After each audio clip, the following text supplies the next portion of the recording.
Anyway thank you so much. First of all రెబల్స్కి చాలా చాలా థ్యాంక్స్. ఎందుకంటే నేను తీసిన సినిమాని బిగినింగ్ నుంచి నన్ను ఎంకరేజ్ చేస్తూ ఇంత దూరం తీసుకొచ్చారు. అసలు ఈ సినిమా, ఈ మూమెంటు, ఈ ఈవెంటు ఇక్కడికి వస్తాను అని అనుకుంటున్నానంటే కారణం ఇద్దరే. ఒకళ్ళు నా కింగ్ సైజ్ కట్అవుటు రెబల్ స్టార్, అట్లాగే ఈ సినిమాని మేమెంత ప్రేమించినా సరే వెనకడుగు వేయకుండా మమ్మల్ని నడిపించిన వ్యక్తి విశ్వాస్ సార్. విశ్వాస్ సార్, మీకు ఎప్పటికీ రుణపడి ఉంటాను సార్. ఎందుకనంటే ఆయన లైఫ్ పెట్టేశారు ఈ సినిమాకి. పీపుల్స్ మీడియా మొత్తం, పీపుల్స్ మీడియా స్టాఫ్ కానీ, పీపుల్స్ మీడియాలో పనిచేసే ప్రతి ఒక్కళ్ళు కానీ, మనం ఈరోజు ఏదో ఇది నేను చెప్తున్నాను, ఒక సాదా సీదా ఒక ఫంక్షన్ కాదు ఇది. దీని వెనకాల చాలా చాలా కష్టం ఉంది, అంత ఈజీ కాదు. మేము ఒక రెబల్ స్టార్ని తీసుకుని వచ్చి, ప్రభాస్ గారిని తీసుకుని వచ్చి భోజనం పెట్టి పంపించేసే అలాంటి సినిమా తీయలేదు ఇది. ఆయన్ని తెచ్చుకున్నప్పుడు అలాంటి ఆ రేంజ్ ఫుడ్డే పెట్టాలని ఫిక్స్ అయ్యాం. అందుకని మీకు నేను చెప్తున్నాను, థియేటర్కి వచ్చిన వాళ్ళకి మాత్రం 100% ఎంత ఎఫర్ట్ పెట్టామో మీకు కళ్ళకు కనపడుతుంది. నెక్స్ట్ అసలు ఈ జర్నీ ఇక్కడ కొంచెం మాట్లాడాలి. నన్ను మా ఫ్రెండ్స్ అందరూ మాట్లాడమని చెప్తున్నారు. అంటే కథల్లోనూ, చరిత్రలోనూ, పుస్తకాల్లోనూ వింటూ ఉంటాం, ఆ దేవుడు అలా కిందకి దిగొచ్చాడు, కనకదుర్గమ్మ ఒక రిక్షావాడు కోసం కిందకు వచ్చింది, ఇట్లా వింటూ ఉంటాం, ఆ పుస్తకాల్లో చదువుతూ ఉంటాం.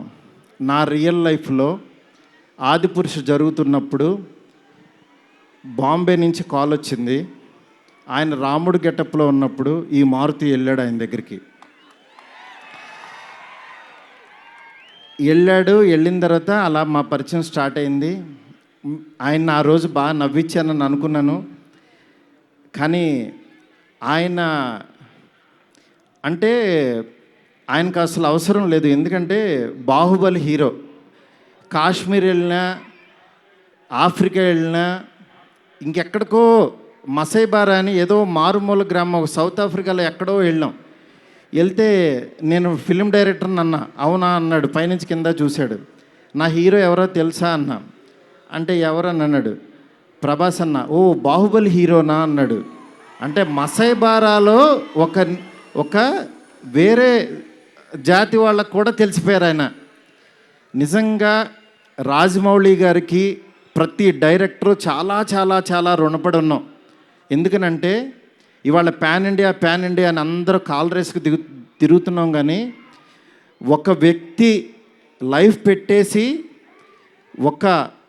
ఒక మీడియం రేంజ్ హీరోని ఒక ప్యాన్ ఇండియాకి పరిచయం చేసి ప్రపంచానికి ఈరోజు ఒక పెద్ద కటౌట్ని నిలబెట్టారు ఆయన. నిజంగా మనం ఒక తెలుగు ఇండస్ట్రీకి ఈరోజు ఒక స్వర్ణయుగం లాంటిది. ఒక సుకుమార్ గారు, ఒక సందీప్ రెడ్డి వంగ,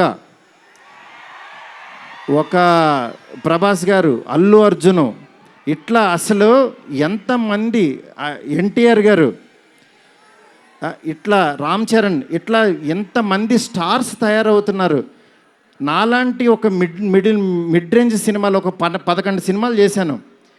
నా రేంజ్లో నేను చేసుకుంటూ వెళ్ళిపోతున్నా. అలాంటి వాడిని కూడా నువ్వు ఇక్కడ కాదురా బాబు, నువ్వు రెబల్ యూనివర్సిటీలో జాయిన్ అవ్వు, నువ్వు పెద్దోడవు అని ఆ వ్యక్తి తీసుకొచ్చి నన్ను ఇక్కడ నుంచోబెట్టారు.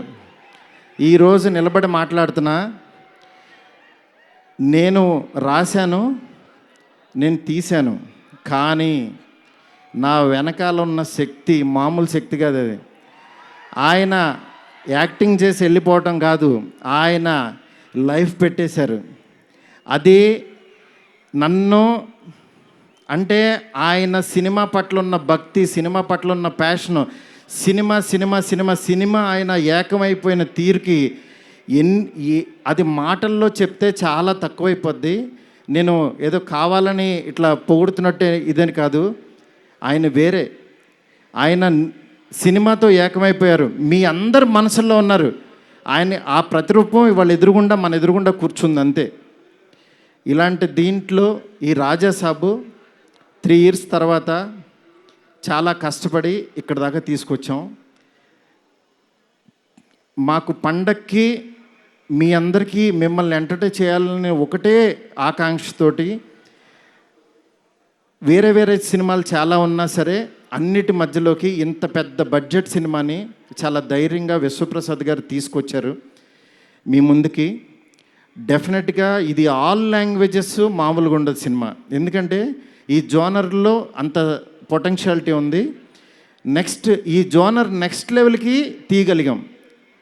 అలాగే నార్త్లో అనిల్ తడాని గారు రిలీజ్ చేస్తున్నారు, ఇక్కడ మైత్రి ఫిలిమ్స్ ద్వారా రిలీజ్ అవుతుంది. ఈ సినిమా నేను చెప్తున్నాను, ఏదో నేను తీసానని కాదు, నేను ఒక ఆడియన్ లాగానే చూస్తా. ఎప్పుడైనా సినిమా తీసానో నా పని అయిపోయిందని బయటకు చూస్తా. కానీ ఈ సినిమాని యాజ్ ఏ ఆడియన్గా రోజు నేను తీసిన సినిమా వేరు, తర్వాత ఆర్ఆర్ చేస్తున్నప్పుడు చూస్తున్నాను ఒక్కొక్క రీలు. నిజంగా నేను తీసిన సినిమాకి నాకే కన్నీళ్ళు వచ్చినాయి. ఆయన పెర్ఫార్మెన్స్ చూసి ఫస్ట్ రీల్లోనే నేనే కూర్చుని ఏడ్చా.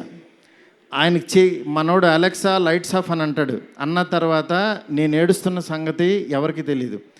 నిజంగా అంత గొప్ప పెర్ఫార్మెన్స్ని ఈ సినిమా కోసం ప్రాణం పెట్టిన ప్రభాస్ గారికి ఎంతైనా రుణపడి ఉంటాను.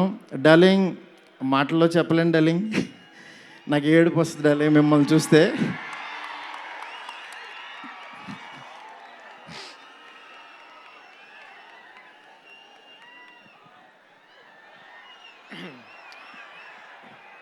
ఏ ఇష్యూనైనా టిష్యూ లాగా చూస్తావు, నువ్వు ఏడుస్తే బాధగా ఉండాలి.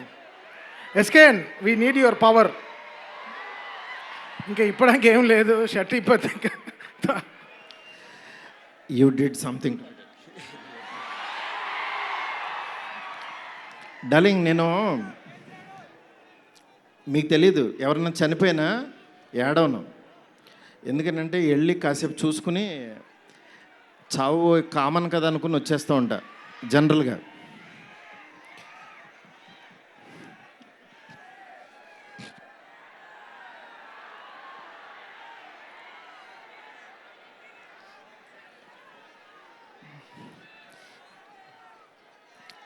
ఓకే, సారీ డార్లింగ్, ఎందుకంటే ఇది ఉండిపోయింది లోపల, ఇదంతా నా stress. Thank you darling, love you darling. ఇంకంతకు మించి చెప్పలేను. అలాగే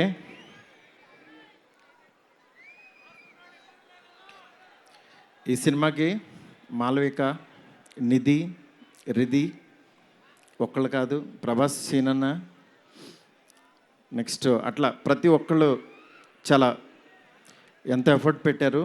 థ్యాంక్ యూ సో మచ్. మీరు ఎదురుగుండా ఉంటే నా వల్ల కాదు.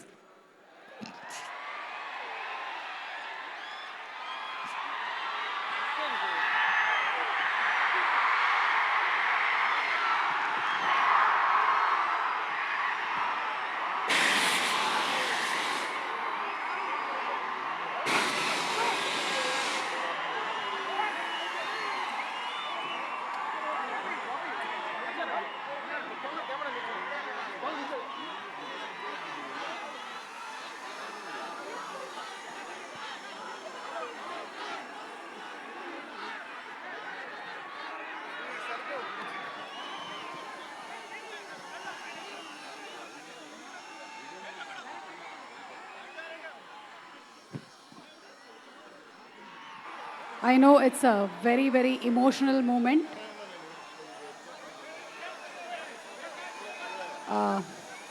Maruti Garu, almost 3 years of journey, 3 years of friendship, 3 years of love. 3 సంవత్సరాలు కష్టం బయటకు వచ్చింది.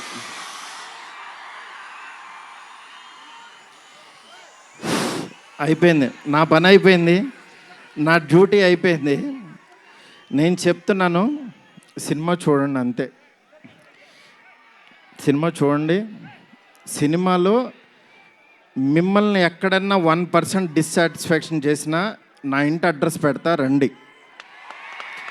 1% రెబల్స్ కానీ ఫ్యాన్స్ కానీ ఫ్యామిలీస్ కానీ ఈయన్ని ప్రేమించే ఎవరైనా సరే మమ్మల్ని డిసప్పాయింట్ చేసే మారుతి అని అంటే విల్లా నెంబర్ 17 గుర్తుపెట్టుకోండి, కొండాపూర్లో ఉంటుంది, కొల్లా లగ్జూరియా, అక్కడికి రండి. ఇన్ని రోజులు మట్టి నేను ఈయన ఫోటోని ఇట్లా చూపిస్తూ ఉన్నాను కదా, ఇప్పుడు ఈయన్నే చూపిస్తున్నా. Vishwa sir please come sir. People media factory అధినేత టీజీ విశ్వప్రసాద్ గారికి గట్టిగా చప్పట్లతో ఆహ్వానం పలుకుదాము. Raja Saab he's the man, he's the man. మీరు చూస్తున్నారు ఈయన ఎంత ఎఫర్ట్ పెట్టారు. Thank you so much, thank you so much. Sorry మిమ్మల్ని నవ్వించాలని అనుకున్నాను, నేను ఏడ్చాను ఇక్కడ. ఫస్ట్ టైము నేను సినిమా అంతా నవ్వించాలి డార్లింగ్. నేను ఎప్పుడు ఫస్ట్ సినిమా తీసినప్పుడు కూడా ఆడవలేదు, కానీ ఈ సినిమా మాత్రం thank you darling, love you darling. అలాగే నాకు సపోర్ట్ చేసిన నా ఫ్యామిలీ, నా వైఫ్ స్పందన, అలాగే నా పిల్లలు హియా, కేదార్, నీత, నెక్స్ట్ నా డైరెక్షన్ డిపార్ట్మెంట్, నా సైనికులు చచ్చిపోయారు ఒక్కొక్కళ్ళు. నేను అందరినీ సక్సెస్ మీట్లో ఒక్కొక్కళ్ళని పరిచయం చేస్తా. ఇక్కడ పనిచేసిన డిఓపి కానీ ఆర్ట్ కానీ ప్రతి ఒక్కళ్ళకి పేరు పేరున చాలా థ్యాంక్స్. ఎవరన్నా మర్చిపోతే క్షమించండి, నాకు ఇప్పుడు మాటలు రావు. Thank you so much. Thank you సుమ్ గారు. Thank you so much.